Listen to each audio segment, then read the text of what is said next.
अजून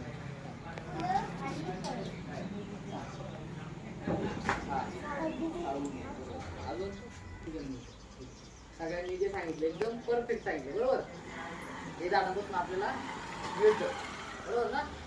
आपण आपल्या दैनंदिन जीवनामध्ये त्यांचा वापर कसा करतो बरोबर. आपण सगळेजण काय करतो, ऑक्सिजन घेतो का नाही रोज. सकाळी उठल्यापासून संध्याकाळी झोपेपर्यंत झोपलो तरी पण आपण घेत असतो बरोबर ना. ते कोणते तर आपल्याला झाड देतो. काय केलं पाहिजे आपण,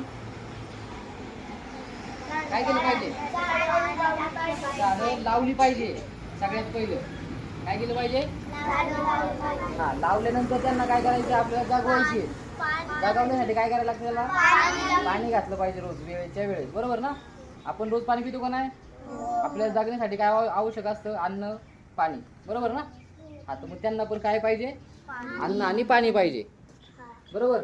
मग सगळेजण त्यांना पाणी देणार, देणार ना. मग ती काय होणार, झाडं तुमची हळूहळू, तुम्ही कसं लहानाचे मोठे झाले तसं तुमची झाडं पण हळूहळू लहानाचे मोठे होणार बरोबर ना. आता मला सांगा, ही मोठी मोठी आपल्या गावामध्ये बरेच झाडं असतील लावलेले बरोबर. कोणी लावलेत ते,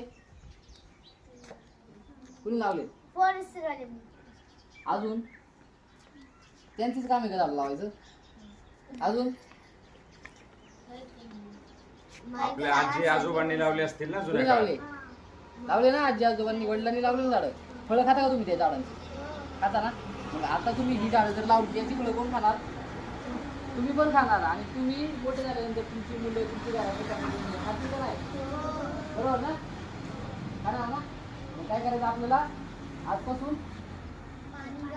झाडं लावायची, पाणी घालायची, त्यांना जगवायचं आणि ट्रॉफी मिळवायची. ठीक आहे ना.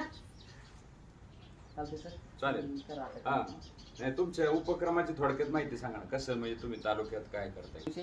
गेल्या म्हणजे 5 वर्षापासून पर्यावरणावरती सक्रिय काम करते. अरे वा. आणि मावळ तालुक्यापासून हा उपक्रम सुरू झाला. मावळ तालुक्यात 172 शाळांमध्ये हा उपक्रम आपण पहिला राबवला. खेड तालुक्यामध्ये 402 जिल्हा परिषद शाळा आहेत. त्या 402 जिल्हा परिषद शाळांमध्ये आपण हा उपक्रम राबवला. आणि आता खेड तालुका, आपला मुळशी तालुका, मुळशीमध्ये पहिल्या टप्प्यात 50 शाळा आपण घेतलेल्या आहेत. गट शिक्षण अधिकारी मॅडमच्या माध्यमातून 50 शाळांमध्ये आपण हा उपक्रम राबवतोय. त्या माध्यमातून आता 3 केंद्र आपले झाले. आता हे आपलं रिहे केंद्र आहे ना.